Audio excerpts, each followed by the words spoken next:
Welcome to True Paranormal, the podcast with your host, Leo Rizzuti. Each and every week we will explore different aspects of the paranormal, share listener stories, and have in-depth discussions with investigators and scholars who have devoted their lives to understanding the unknown. Topics will include ghosts, poltergeists, EVPs, shadow people, psychic encounters, urban legends, cryptozoology, time shifts, mystery spots, haunted history, demons, and anything else from the world of the weird and unexplained. So grab a cup of coffee, dim the lights, sit back, and prepare for a short journey into the world of the true paranormal.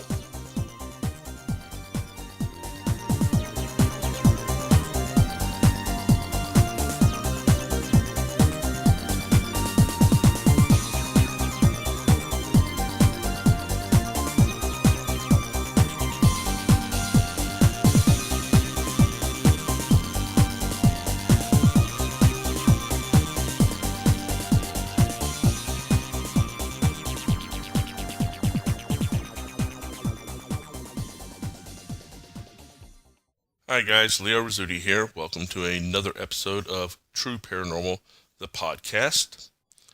This is a very melancholy weekend for most of us in the world of the paranormal.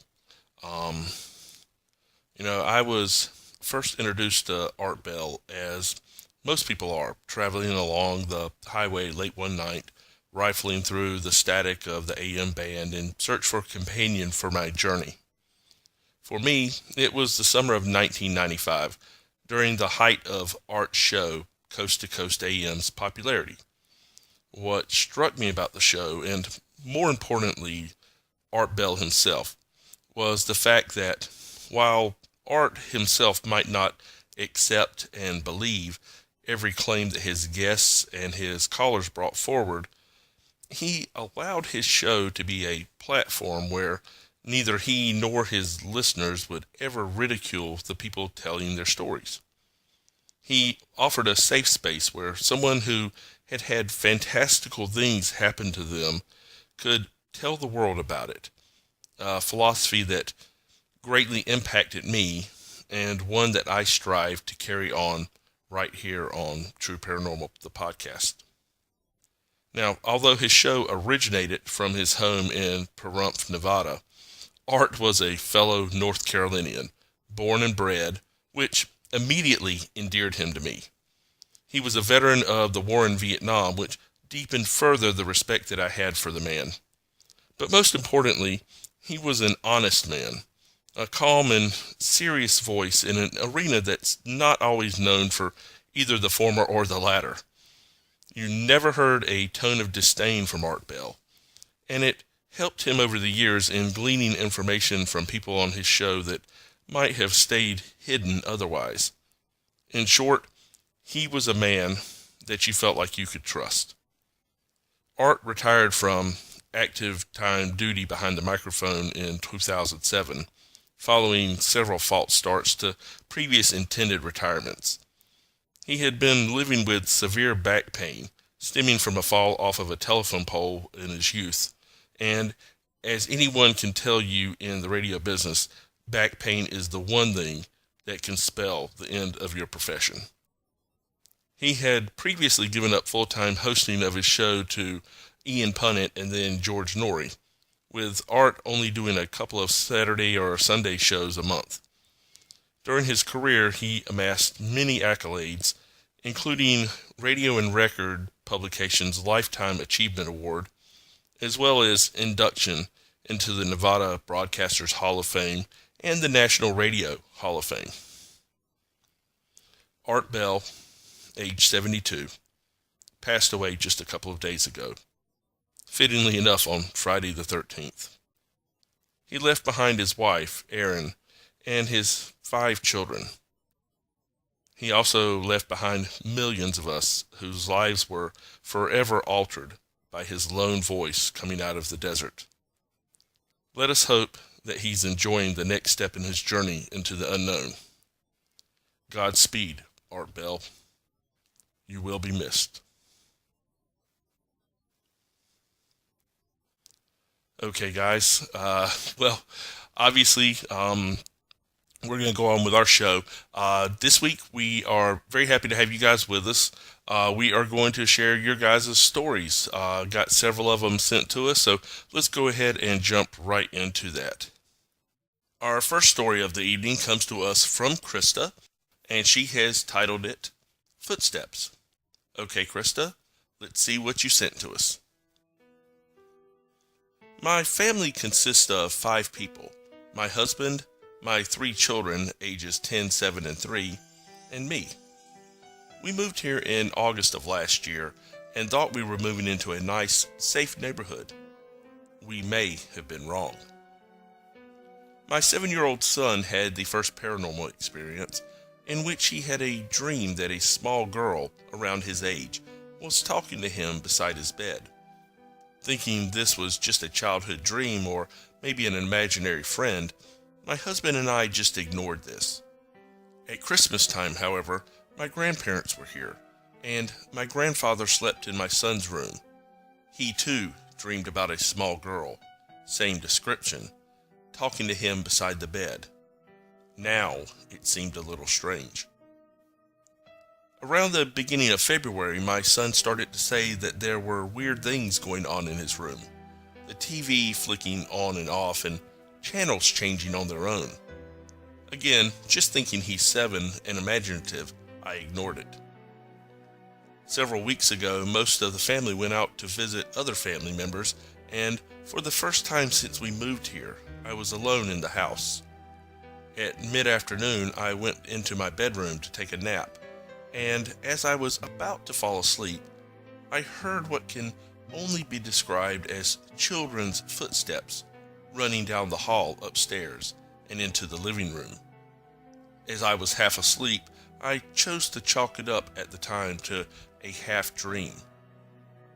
Not thinking any more about it, later that same day, I went into my son's room to feed his hamster, and as soon as I got about halfway across, the TV flickered on, stayed on for a few minutes, and flickered back off. Okay, now I'm getting a little spooked. I left his room and called a friend who instantly questioned my sanity. But can you blame her? She came over to see if anything weird was really happening or if I was losing my mind. Thankfully, I have not lost my mind, because as soon as she got here, we went downstairs and the same thing happened. TV on, TV off. And this time it happened for about 2 minutes consecutively. At this point, it's not just me who is spooked. As soon as the TV turned off for the second time and seemed off for good, we both heard the footsteps upstairs. This happened off and on all day with my friend there, alternating between the TV and the footsteps. She called her husband, who is a hardened non-believer, to come and experience this as well. He left just as shaken as we were. Even as I sit here now, I can hear the footsteps and the TV flickering on and off, and I'm still wondering about my own sanity in staying in this house. I should be in a hotel or somewhere else by now. I honestly believe there is a little girl ghost in this house, and I'd love nothing more than to just get her to leave us alone.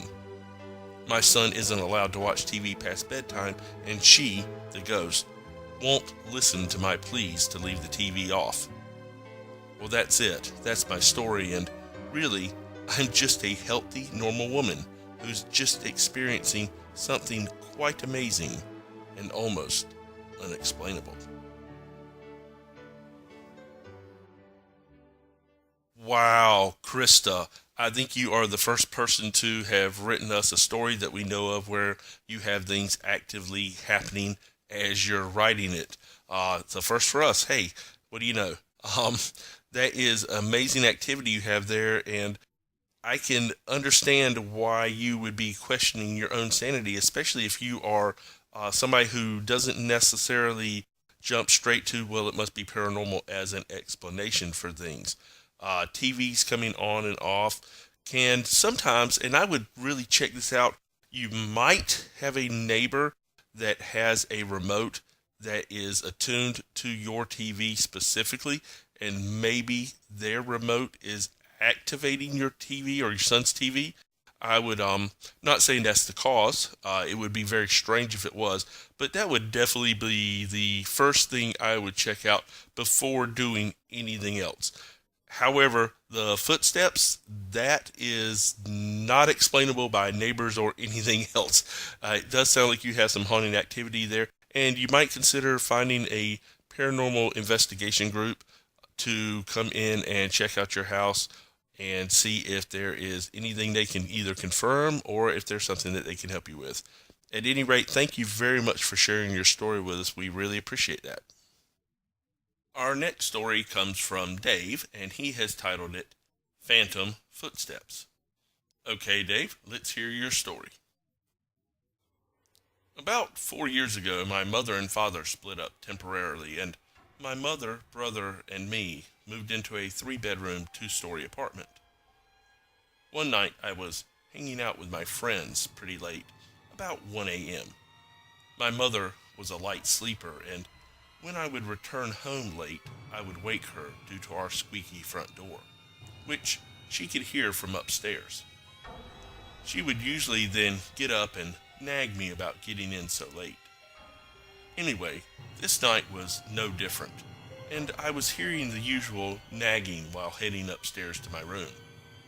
After a half an hour or so, after I had gotten undressed and gotten ready to go to bed, I heard footsteps walking out of my mother's room and downstairs.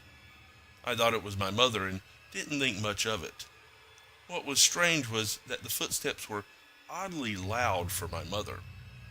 They proceeded to walk from the stairway into the living room, and then the kitchen, and then into the downstairs bathroom, then back into the living room. While in the living room, it sounded like they were walking around in 3 or 4 circles, and then proceeded back up the stairs. From there, they walked into the upstairs bathroom, then down the hall and into my brother's room.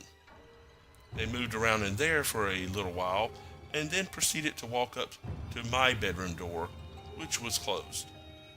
Still suspecting that they belonged to my mother, I expected her to come in and scold me just a little bit more, but the footsteps went silent for a few moments. Suddenly, my door opened hard, smacking against the wall and making a loud banging sound. Now, about the door to my room. It has a tight door jamb, and it would take a very strong push to open, while at the same time twisting the knob. I sat there in shock as no one was in the hall. I got up and went to my mother's room to see if she heard my door getting kicked open. In my opinion, if she could hear the downstairs door open slowly and quietly, then certainly she should be able to hear my door being kicked open like that. To my shock, she was dead asleep. I even had to shake her to wake her up. I told her what happened, and she freaked out, and in a few minutes she had us out of the apartment and over to my father's house. She's apparently very spooked by ghostly encounters. The next morning I had to return to the house to get dressed for work, since all of my clothes were in the apartment. While I was in the bathroom, I felt a presence behind the shower curtain, but when I opened it, nothing was there. I proceeded to get ready for work and left soon after that. We stayed in the apartment for about 2 or 3 more months before my mother and father got back together and we all moved back into my father's house. During the rest of our duration, no other ghostly events happened. But I will never forget those moments. Whoa, Dave, that is a really cool story. Appreciate you sending that to us. It is very wild that you had such a lengthy period of footsteps and you could kind of track them all over the apartment.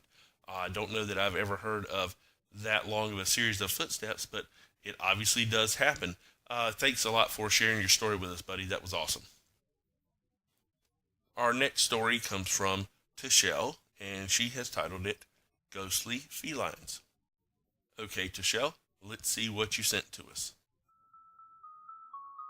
A few months ago, I made a mistake and purchased 2 Ouija boards.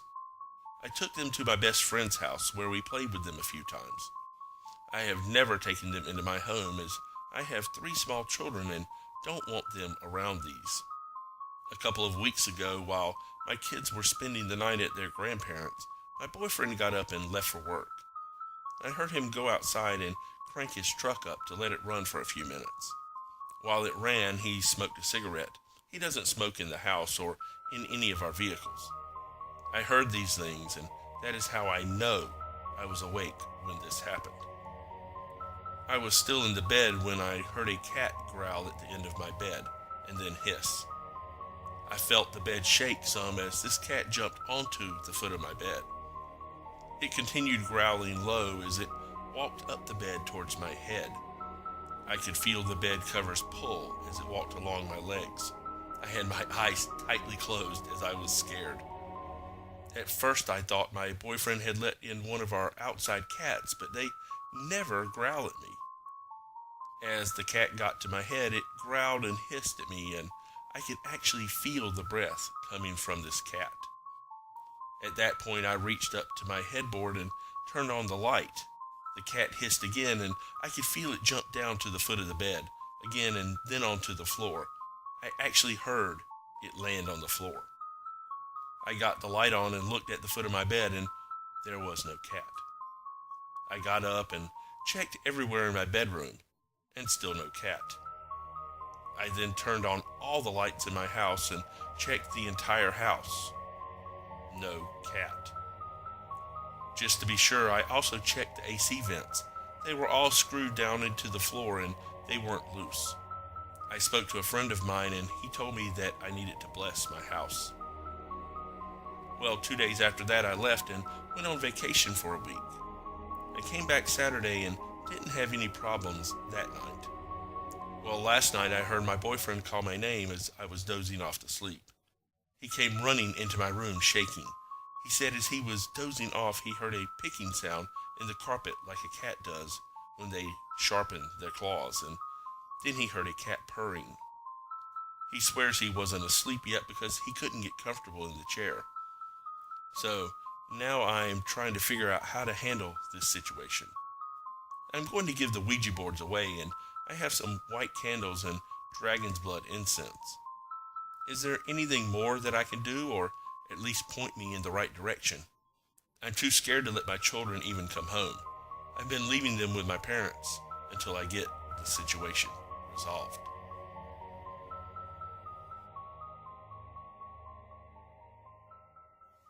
Wow, Tashelle. Let's see. Let's address what you did here. You obviously acknowledge that yeah, it was probably a mistake to buy Ouija boards. I'm not necessarily against Ouija boards per se. People can do whatever they want to, but I've seen far too many instances where they've opened up doorways to things that we would rather not open. So at least you acknowledge, hey, you probably didn't do the best thing there, and you're right that you really don't want to have your kids around that. Although it kind of perplexes me as to again why you would buy the Ouija boards if you don't want your kids around them. But that's in the past. That's neither here nor there. Let's look at what you've got going on. Animal hauntings are not the most common things in the world. I've seen them. I've experienced them. They are normally very benign. Normally, you'll catch the scent of a dog or a cat that was formerly there, or maybe once in a while you hear panting or something like that, but very rarely will it be anything aggressive. It does sound, however, like you have something different going on there. The first thing I would do is obviously get rid of the Ouija boards if you think that that is what caused the original issue. Although, to be honest with you, they weren't in your house, so not really sure, unless something attached itself to you specifically, not really sure that that would necessarily be the cause or would be the solution. But I will say this, if you're going to get rid of the Ouija boards, don't give them away. Unless, of course, you want to potentially spread a problem to someone else. I would either throw it away completely, or better yet, I would suggest burning it. Just make sure that if you burn it, that you do it off of your property.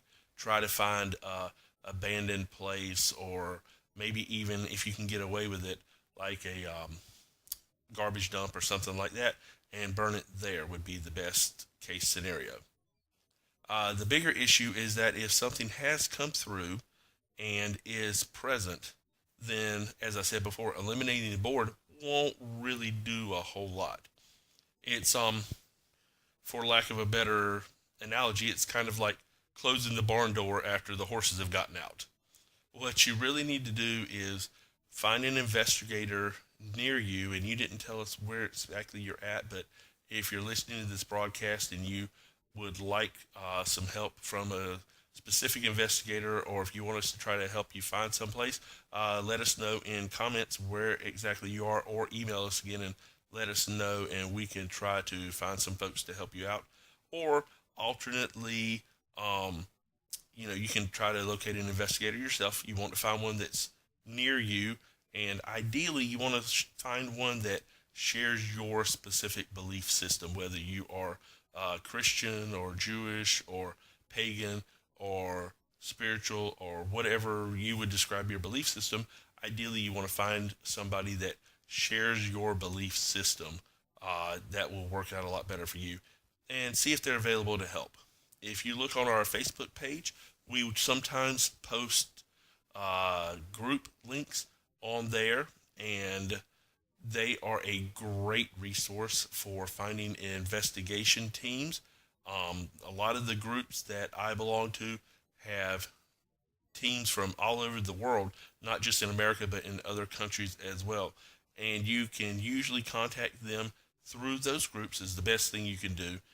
If you can't find one, though, which I would not think is very likely, most of the time you'll be able to find somebody and they'll be willing or able to help you out pretty readily. But just in case you can't find one, alternately, I would contact a local church and see if someone can come by and do a blessing on your home and your property.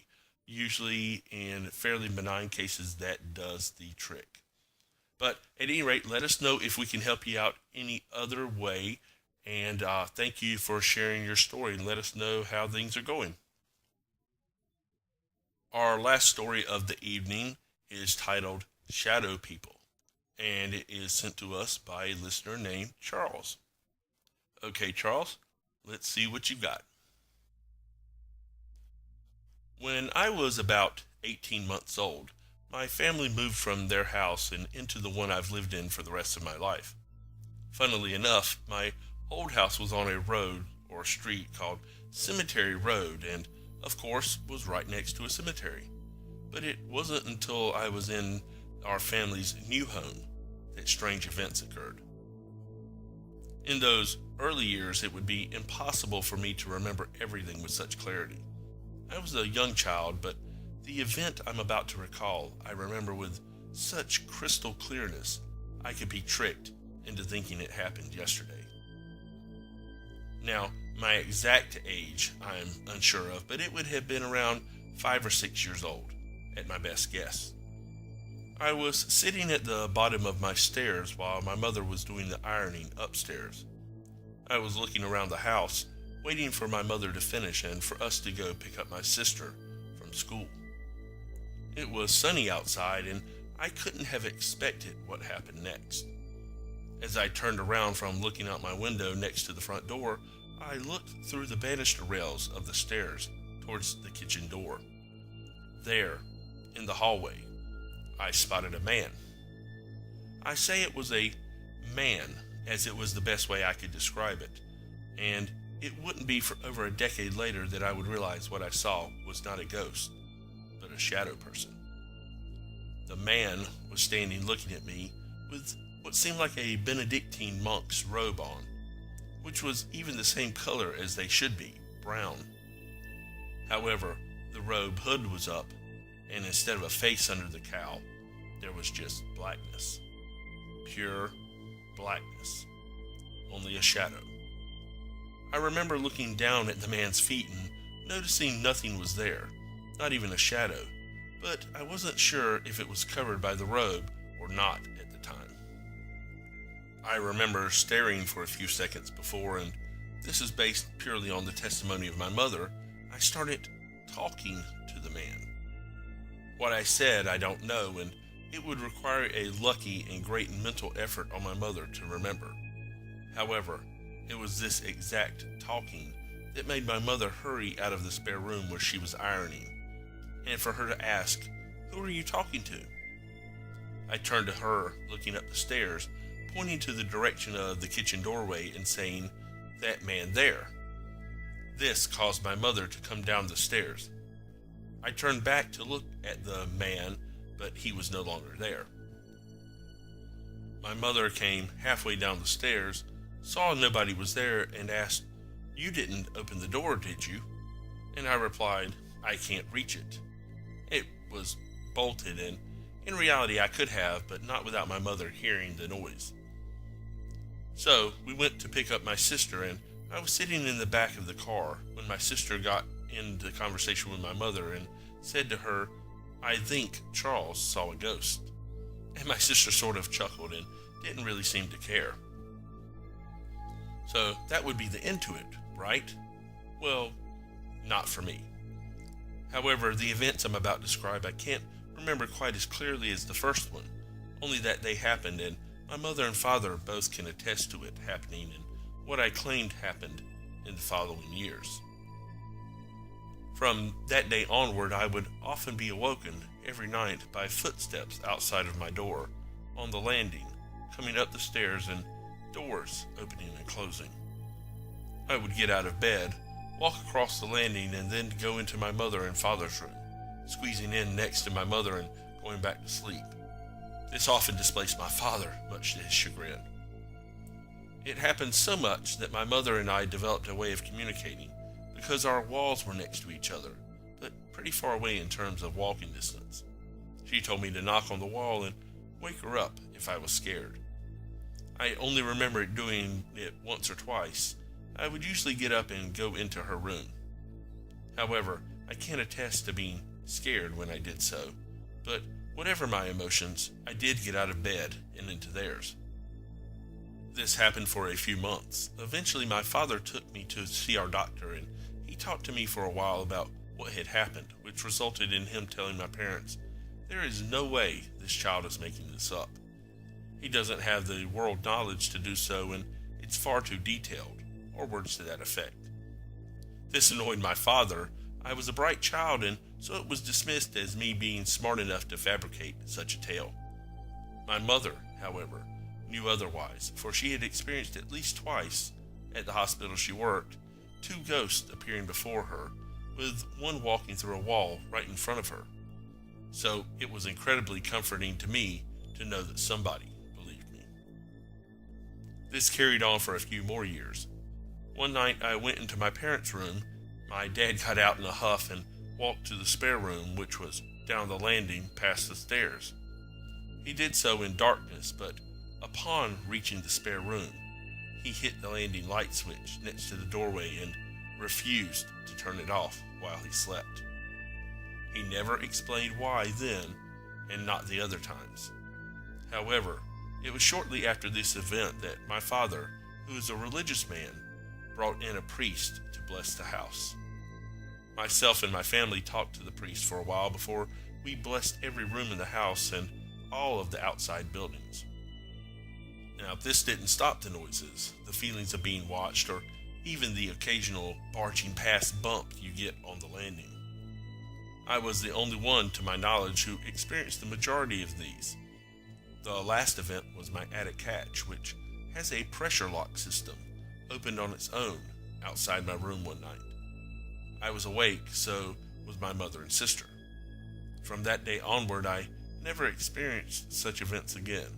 Well, I say that, but occasionally stuff has happened over the years, but nothing to the degree it was during those years. I have talked to my mother about this part of my life many times. She believes that young people become extra sensitive to paranormal events which usually pass with age. However, there is one specific conversation topic which makes me shiver with goosebumps even as I type this, and that goes something like this. You would often say that you could hear doors opening, closing, banging, my mother would say, but you would always tell me this by ending, "It's not a door of the house. It's not a door I recognize."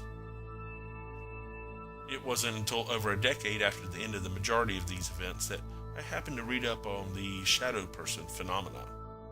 On one article that I read, talked about them before explaining that there are several kinds. There, in the list of types of shadow people, is one that wears a monk's robe.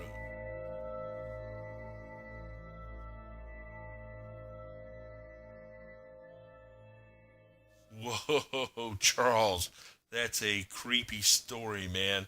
Uh, wow, you've had some experiences at that house, and it is wonderful to think that with everything that you've gone through there, that there's at least one family member, if not others, that fully believe everything that's happened to you. And I know it seems like your dad might not believe what you're saying, but obviously he saw something that one night on the landing, which caused him to have a different reaction. So I'm certain that he takes you at your word now, even if he didn't back in the day. But at any rate, I am very glad that you sent this us your story. Thank you so very much, Charles. Well, guys, that is going to do it for this episode of True Paranormal, the podcast. I would like to thank Charles and Krista and Tashelle and Dave for sending in your stories. You guys are absolute rock stars, and y'all make the show go round. And if you guys would like to be rock stars and have your stories shared on one of our future broadcasts, feel free to either email us at trueparanormalpodcast@gmail.com. That's one word, trueparanormalpodcast@gmail.com. Or go to our Facebook page, True Paranormal the podcast, and hit that like button, and you'll see an email button or a message us button. And use either one of those and get us your stories, and we'd be glad to share them on the air. Also, we are now on Twitter under True Para Podcast. I believe it's True Para Podcast is the handle on Twitter. And we are, hey guys, we're actually on YouTube now. How about that? We're getting on in the world.